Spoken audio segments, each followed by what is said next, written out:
Matins.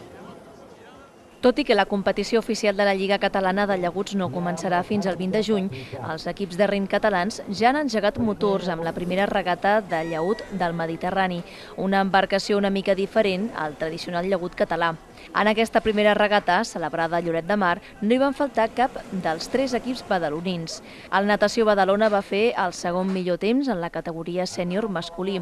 El Nàutic Bétolo va ser primer amb el seu sènior femení, mentre que el Rem Badalona va ser segon en l'absolut femení.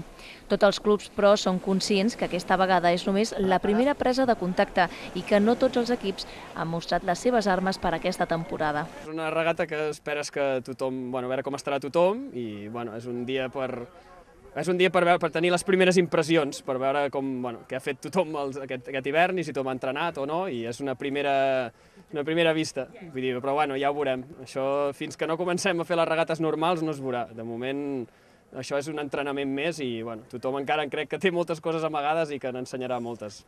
La segona regata de llaüt del Mediterrani es farà a Palamós el proper 11 d'abril. Pel que fa a la Lliga Catalana de Llaguts, la principal novetat d'enguany és que Badalona celebrarà la primera prova puntuable per primer cop a la història, una mostra més de la importància que el rem està agafant a la nostra ciutat.